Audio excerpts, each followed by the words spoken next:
menyebarkan hadis-hadis palsu dan lemah.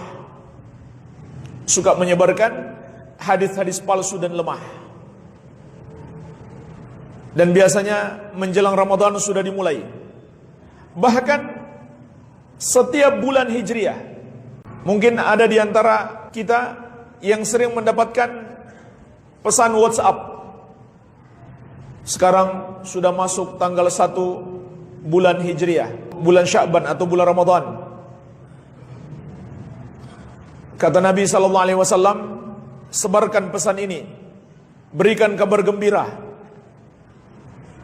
Macam-macam isinya di situ.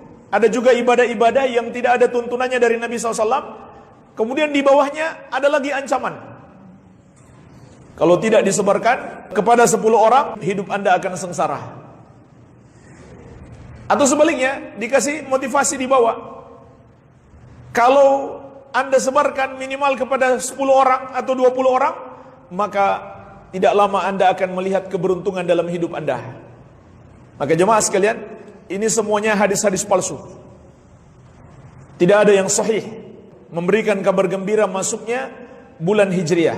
Tidak ada yang sahih. Tidak ada yang sahih yang biasa mereka sebarkan itu. Dan bahkan mengandung kesyirikan, yaitu sudah memastikan perkara gaib. Apa yang akan terjadi pada hidup kita kalau disebarkan dan kalau tidak disebarkan. Padahal yang maha tahu perkara gaib itu hanya Allah.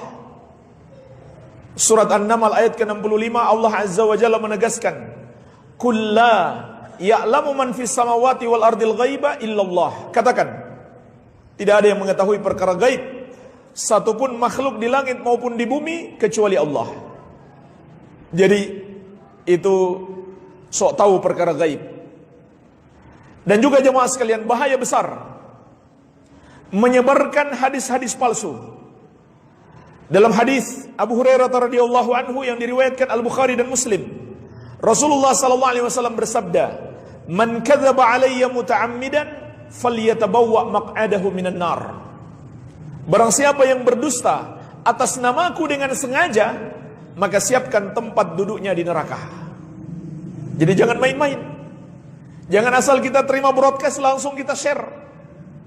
Walaupun isinya kelihatan bagus, seperti motivasi-motivasi untuk ibadah, tapi tetap saja tidak boleh jemaah sekalian.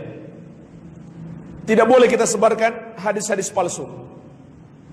Bahkan juga tidak boleh kita sebarkan hadis yang masih kita ragukan. Masih kita ragu sahih atau tidak. Dalam hadis riwayat Muslim dari sahabat yang mulia Al-Mughirah bin Syu'bah radhiyallahu anhu, kata Nabi sallallahu alaihi wasallam, "Man haddatsa anni bihaditsin yura annahu kadzibun fahuwa ahadul kadzibain." Barang siapa yang menyampaikan dariku satu hadis yang dia mengira itu adalah dusta, dia masih ragu, tetapi tetap saja dia sampaikan, maka dia adalah salah satu dari dua pendusta.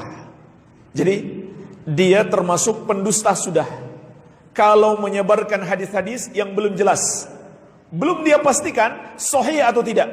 Dan sayangnya banyak para dai, para penceramah di bulan Ramadan ini menyebarkan hadis-hadis palsu ini. Maka hati-hati.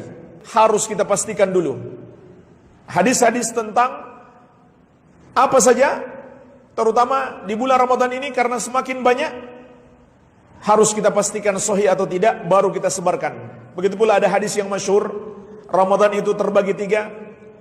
Awalnya rahmat, yang keduanya ampunan, yang ketiganya dibebaskan dari api neraka. Itu hadis yang masyhur, tetapi hadisnya lemah. Begitu pula hadis berpuasalah supaya kamu sehat, itu juga lemah. Bahkan yang gak ada hadisnya sama sekali, mereka sebarkan seakan-akan ada hadisnya. Contohnya apa? Tidur itu ibadah. Jadinya tidur terus sepanjang hari karena tidur ibadah. Enggak ada hadisnya sama sekali, tidak ada dalilnya. Dan tidur itu bukan ibadah. Tidur itu adalah hal yang mubah.